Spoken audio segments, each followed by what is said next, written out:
Selamat pagi, salam sejahtera bagi seluruh pemirsa, jemaat, keluarga kami, hamba-hamba Tuhan yang diberkati oleh Tuhan. Sebelum kita melakukan aktivitas kita masuk memuji menyembah Tuhan dalam ibadah subuh. Mari kita awali dengan mengangkat satu lagu penyembahan.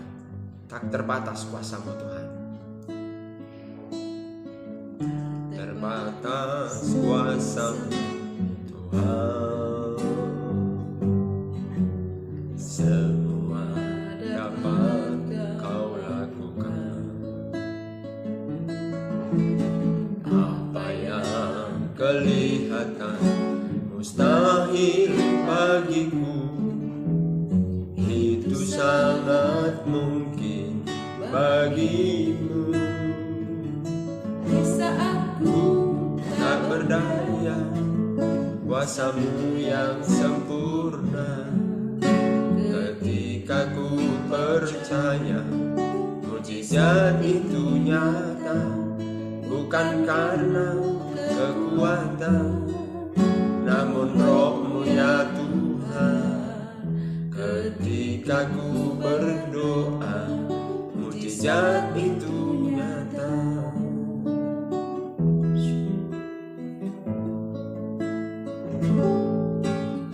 Tak terbatas kuasa-Mu Tuhan, semua dapat Kau lakukan. Amin.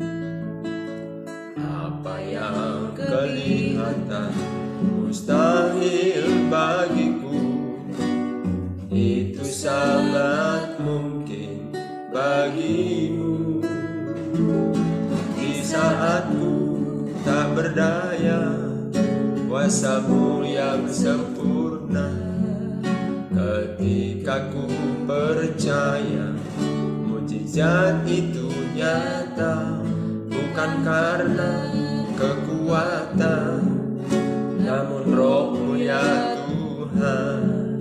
Ketika ku berdoa, mujizat itu nyata.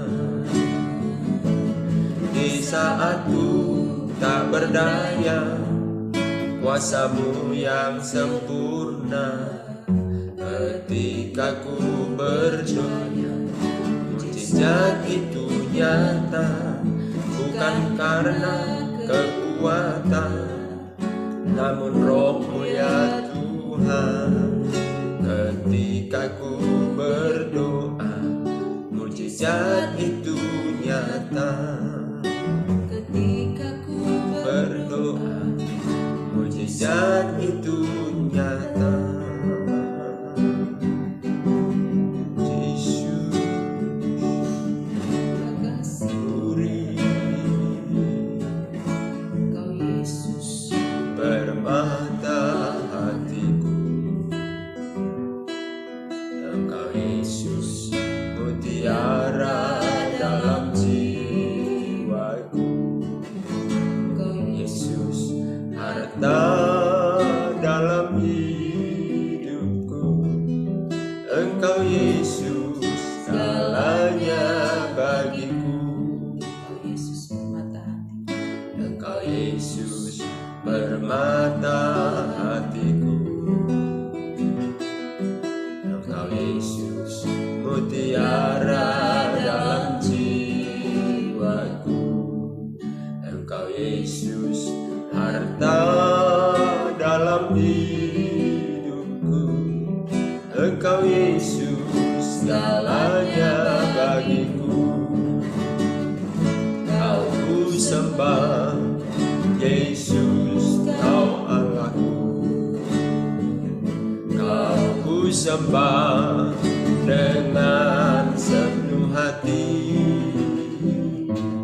Kau ku sembah, Yesus Kau Tuhanku. Tiada lain yang layak ku sembah, hanya Yesus yang patut disembah. tiada lain Yang lain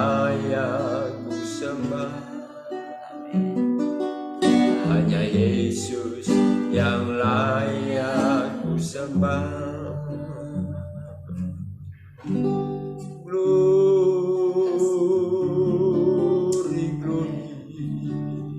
Terima kasih. Kami menyembah-Mu. Syukur ku naikkan bagi-Mu Yesus. Segala pujian bagi-Mu Biasa Tuhan. dahsyat dan ajaib Tuhan. Engkau adalah Raja satu-satunya. Engkau adalah kekuatan kami. Yesus. Glory, glory, glory.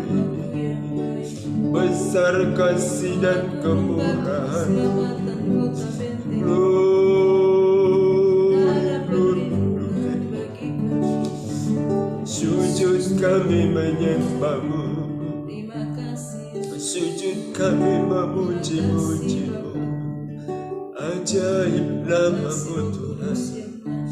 Makasih, Terima kasih Bapa. terima kasih, Terima kasih Tuhan Yesus. terima Terima kasih kasih. Roh Kudus. Segala puji, hormat dan syukur kami naikkan kepada-Mu.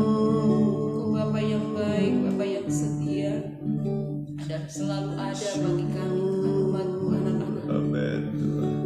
Terima kasih Tuhan bagi hari ini Terima kami membawa hati kasih. kami terus bersyukur memuji kebesaran-Mu Tuhan. Oh, Engkau Bapa yang ajaib, dahsyat dalam setiap perbuatan. glory, Terima kasih Tuhan.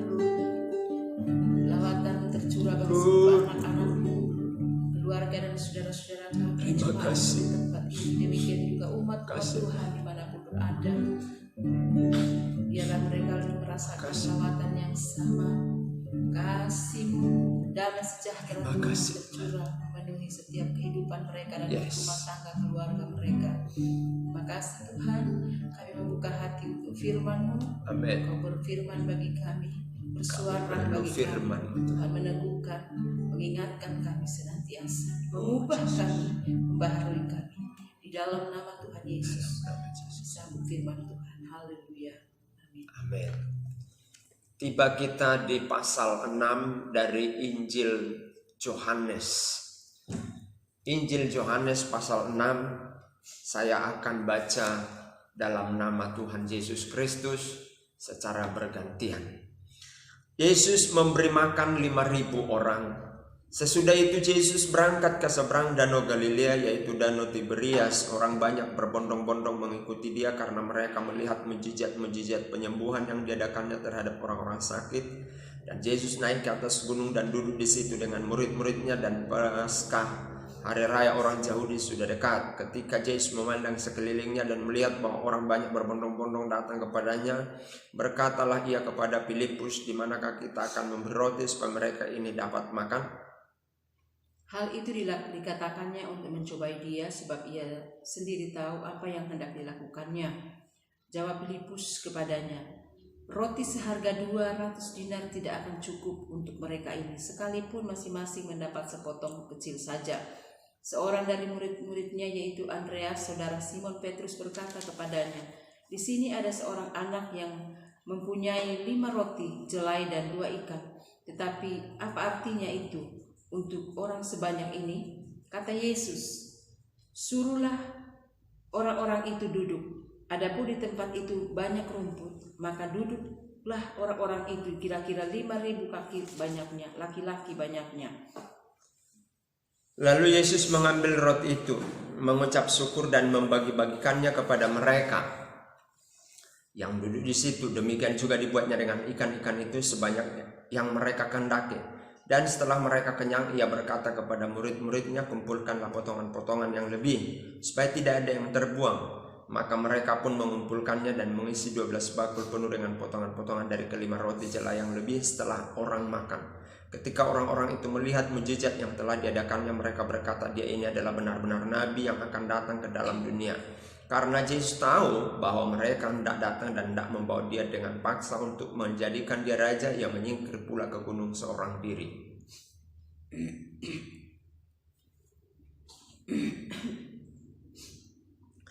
Yesus berjalan di atas air. Dan ketika hari sudah mulai malam, murid-murid Yesus pergi ke danau, lalu naik ke perahu dan menyeberang ke Kapernaum. Ketika hari sudah gelap, Yesus belum juga datang mendapatkan mereka, sedang laut bergelora karena angin kencang.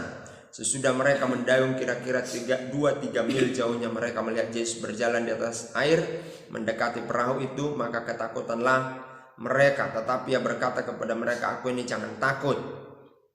Mereka mau menaikkan dia ke dalam perahu, dan seketika juga perahu itu sampai ke pantai yang mereka tujui.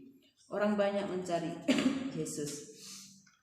Pada keesokan harinya, orang banyak yang masih tinggal di seberang melihat bahwa di situ tidak ada perahu selain daripada yang satu tadi, dan bahwa Yesus tidak turut naik ke perahu itu bersama-sama dengan murid-muridnya, dan bahwa murid-muridnya saja yang berangkat. Tetapi sementara itu beberapa perahu lain datang dari Tiberias dekat ke tempat mereka makan roti sesudah Tuhan mengucapkan syukur atasnya. Ketika orang banyak melihat bahwa Yesus tidak ada di situ dan murid-muridnya juga tidak, mereka naik ke perahu itu lalu berangkat ke Kapernaum untuk mencari Yesus, roti hidup. Ketika orang banyak menemukan Yesus di seberang laut itu, mereka berkata kepadanya, "Rabi, bila mana engkau tiba di sini?" Yesus menjawab mereka, "Aku berkata kepadamu, sesungguhnya kamu mencari aku bukan karena kamu telah melihat tanda-tanda, melainkan karena kamu telah makan roti itu dan kamu kenyang. Bekerjalah bukan untuk makanan yang akan dapat binasa, melainkan akan makanan yang bertahan sampai kepada hidup yang kekal, yang akan diberikan Anak Manusia kepadamu. Sebab dialah yang disahkan oleh Bapa Allah dengan meterainya." Lalu kata mereka kepadanya, "Apakah yang harus kami perbuat supaya kami mengerjakan pekerjaan yang dikehendaki Allah?" Jawab Yesus kepada mereka, "Inilah pekerjaan yang dikehendaki Allah, yaitu hendaklah kamu percaya kepada Dia yang telah diutus Allah." Maka kata mereka kepadanya, "Tanda apakah yang kau perbuat supaya dapat kami melihatnya dan percaya kepadamu? Pekerjaan apakah yang engkau lakukan? Nenek moyang kami telah makan mana di padang gurun, seperti ada tertulis, mereka diberinya makan roti dari surga." Maka kata Yesus kepada mereka, "Aku berkata kepadamu, sesungguhnya bukan Musa yang memberikan kamu roti dari surga, melainkan Bapakku yang memberikan kamu roti yang benar dari surga. Karena roti yang dari Allah ialah roti yang turun dari surga dan yang memberi hidup kepada dunia." Maka kata mereka kepadanya, "Tuhan, berikanlah kami roti itu senantiasa." Kata Yesus kepada mereka, "Akulah roti hidup. Barang siapa datang kepadaku, ia tidak akan lapar lagi, dan barang siapa percaya kepadaku, ia tidak akan haus lagi." Tetapi aku telah berkata kepadamu, sesungguhnya kamu telah melihat aku, kamu tidak percaya. Semua yang diberikan Bapa kepadaku akan datang kepadaku, dan barang siapa datang kepadaku, ia tidak akan kubuang. Sebab aku telah turun dari surga bukan untuk melakukan kehendakku, tetapi untuk melakukan kehendak Dia yang telah mengutus aku. Dan inilah kehendak Dia yang telah mengutus aku, yaitu supaya dari semua yang telah diberikannya kepadaku jangan ada yang hilang, tetapi supaya aku bangkitkan pada akhir zaman. Sebab inilah kehendak Bapakku, yaitu supaya setiap orang yang melihat Anak dan yang percaya kepadanya beroleh hidup yang kekal, dan supaya aku membangkitkannya pada akhir zaman." Maka bersungut-sungutlah orang Yahudi tentang Dia, karena Ia telah mengatakan, "Akulah roti yang telah turun dari surga." Kata mereka, "Bukankah Ia ini Yesus, anak Yusuf, yang ibu bapanya kita kenal? Bagaimana Ia dapat berkata, 'Aku telah turun dari surga'?" Jawab Yesus kepada mereka, "Jangan kamu bersungut-sungut. Tidak ada seorang pun yang dapat datang kepadaku jikalau ia tidak ditarik oleh Bapa yang mengutus aku, dan ia akan kubangkitkan pada akhir zaman. Ada tertulis dalam kitab nabi-nabi, dan mereka semua akan diajar oleh Allah. Dan setiap orang yang telah mendengar dan menerima pengajaran dari Bapa datang kepadaku.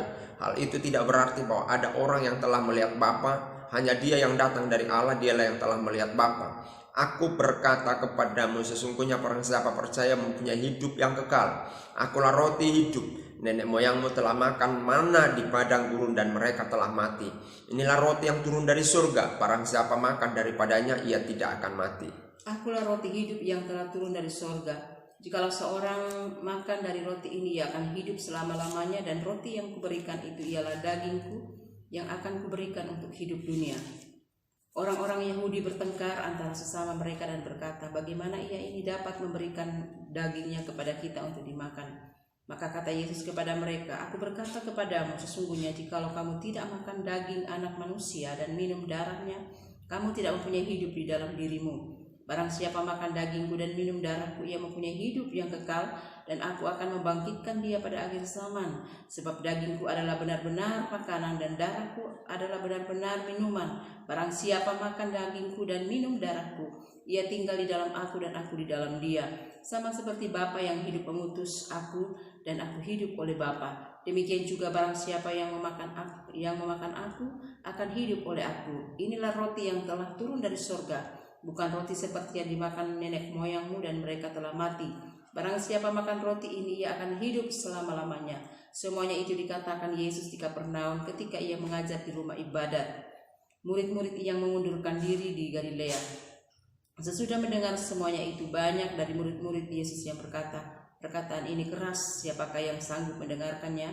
Yesus yang di dalam hatinya tahu bahwa murid-muridnya bersungut-sungut tentang hal itu, berkata kepada mereka, "Adakah perkataan itu menggoncangkan imanmu? Dan bagaimanakah jikalau kamu melihat Anak Manusia naik ke tempat di mana ia sebelumnya berada? Rohlah yang memberi hidup, daging sama sekali tidak berguna. Perkataan-perkataan yang kukatakan kepadamu adalah roh dan hidup. Tetapi di antaramu ada yang tidak percaya. Sebab Yesus tahu dari semula siapa yang tidak percaya dan siapa yang akan menyerahkan dia. Lalu ia berkata, sebab itu telah kukatakan kepadamu, tidak ada seorang pun dapat datang kepadaku kalau Bapa tidak mengaruniakannya kepadanya." Mulai dari waktu itu banyak murid-muridnya mengundurkan diri dan tidak lagi mengikut dia. Pengakuan Petrus, maka kata Yesus kepada ke-12 muridnya, "Apakah kamu tidak mau pergi juga?" Jawab Simon Petrus kepadanya, "Tuhan, kepada siapakah kami akan pergi? Perkataanmu adalah perkataan hidup yang kekal, dan kami telah percaya dan tahu bahwa Engkau adalah yang kudus dari Allah." Jawab Yesus kepada mereka, "Bukankah aku sendiri yang telah memilih kamu yang 12 ini? Namun seorang di antaramu adalah iblis." Yang dimaksudkannya ialah Yudas, anak Simon Iskariot, sebab dialah yang akan menyerahkan Yesus. Dia seorang di antara ke-12 murid itu. Puji Tuhan, mengikut Tuhan Yesus atau mengiring Tuhan Yesus menurut roh. Puji Tuhan.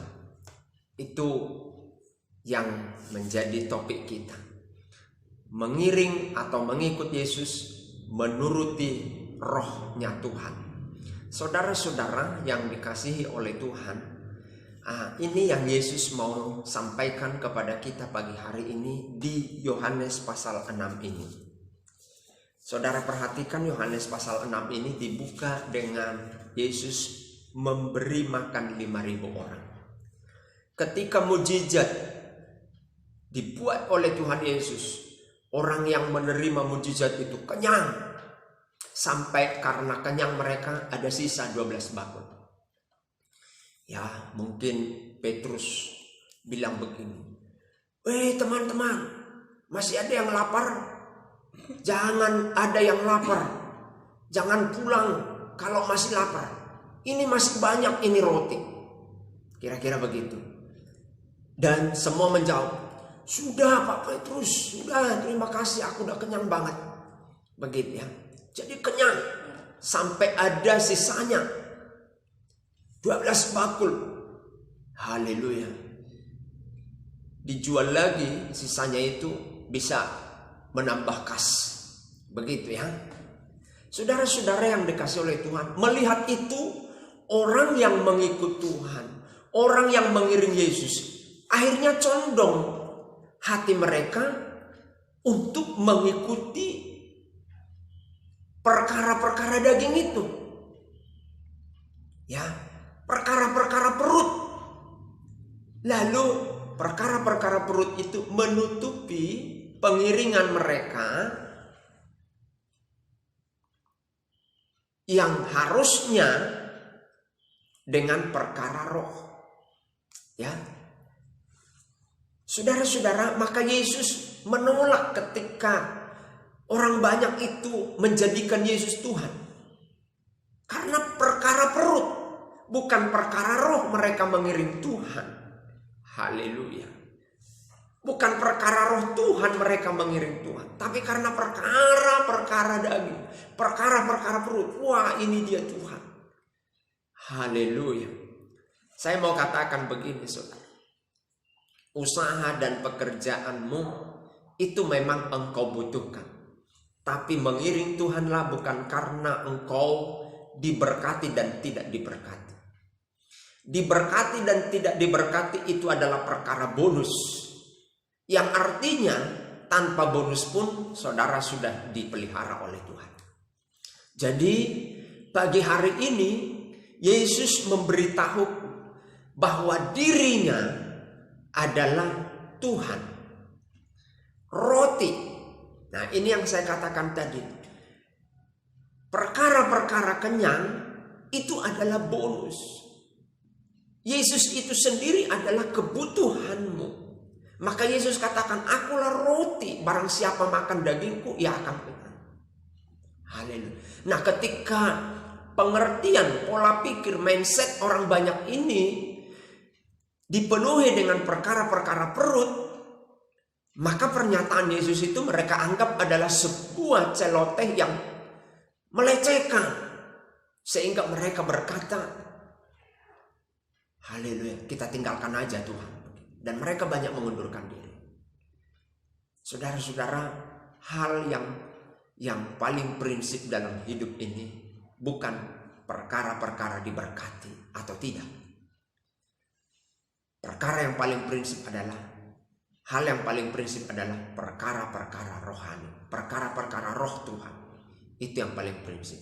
Jangan sampai engkau ditinggalkan roh Tuhan. Engkau mungkin melimpah secara materi, tapi roh Tuhan tidak ada padamu. Engkau tidak mencari perkara-perkara roh Tuhan. Saudara-saudara, saudara adalah orang-orang yang Kristen yang tidak beruntung di situ. Tapi saya berdoa kita menjadi orang-orang Kristen yang mencari perkara-perkara rohnya Tuhan. Haleluya. 5 roti dan 2 ikan. Yesus sebenarnya bukan perkara kenyangnya yang mau dia tampilkan. Tapi Yesus mau menampilkan perkara belas kasihan. Menunjukkan bahwa dia tidak tega, tidak senang melihat orang lapar. Jadi kalau saudara lapar, percayalah Tuhan tidak tega melihatmu lapar. Maka dia akan tolong. Dan kalaupun engkau lapar, ada maksud Tuhan untuk mengajar kita sama seperti Yesus. Kalau kita terus dalam kelimpahan, maka kita akan lupa diri. Pagi hari ini kita mengucap syukur kepada Tuhan, karena dia beri firman-Nya kepada kita. Haleluya.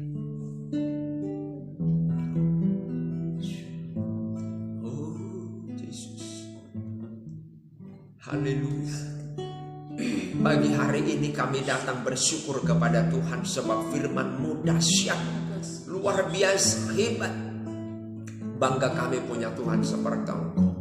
Engkau luruskan pengiringan kami dengan perkara-perkara rohnya Tuhan. Karena kami mungkin sudah mengiring Engkau dengan memuaskan perkara-perkara daging perut kami. Terima kasih buat firman. Engkau berkati pemirsa, keluarga kami, jemaat-Mu, hamba-hamba Tuhan. Apapun kesulitan dan persoalan yang mereka hadapi, mereka tegar di tengah-tengah resesi dunia ini. Kami yakin perkara-perkara rohnya Tuhan yang kami cari, itu yang lebih hal penting dalam hidup kami. Maka semuanya bonus itu Tuhan akan berikan. Anak-anak kami diatur, dikendalikan oleh, dipimpin oleh rohnya Tuhan. Usaha dan perusahaan kami diberkati oleh Tuhan. Dan kami tidak bangkrut. Kami bangkit dan kami dipulihkan. Usaha kami diberkati. Di tengah-tengah situasi krisis global inilah Tuhan mau menunjukkan pemeliharaan khusus-Mu atas anak-anak Tuhan, atas jemaat-Mu, keluarga kami, hamba-hamba Tuhan, sehingga dunia boleh melihat Engkau dahsyat dan mereka datang kepada Yesus. Bangsa kami ditolong Tuhan menjadi bangsa yang menghormati Tuhan, bangsa yang menghormati sesama, bangsa yang mencintai Tuhan, bangsa yang mencintai sesamanya. Pemerintahan kami mulai dari pemerintahan desa dan jajarannya, kecamatan kami, camat, haleluya, bupati, wali kota, gubernur, presiden, legislatif, yudikatif, eksekutif ini diberkati oleh Tuhan menjadi pemimpin yang bukan berdasarkan prinsip-prinsip bos, tapi berdasarkan prinsip-prinsip pelayan, bahwa pemerintahan kami adalah pelayan masyarakat dan memperlakukan masyarakatnya dengan lemah lembut, dengan keadilan. Terima kasih Tuhan, segala puji, hormat, dan syukur bagimu. Berkati gereja Tuhan di Indonesia dan di dunia. Tuhan berkati pemimpin rohani di Indonesia dan di dunia. Gereja lokal kami diberkati oleh Tuhan. Kami teringat tetangga kami diberkati oleh Tuhan, kiri kanan depan belakang. Dan mereka boleh merasakan Tuhan dalam hidup mereka dengan mereka menyaksikan Tuhan dalam hidup kami. Segala pujian bagimu Tuhan. Bersama dengan Engkau hari ini jemaatmu, keluarga kami, hamba-hamba Tuhan, pemirsa, menghadapi hari ini dengan kepastian, dengan kesuksesan, dan dengan keberuntungan dari Tuhan. Di dalam dan demi nama Yesus diberkati jemaatmu, keluarga kami, hamba-hamba Tuhan, dan pemirsa. Haleluya. Amin. Amin. Puji Tuhan. Tuhan Yesus pasti memberkati.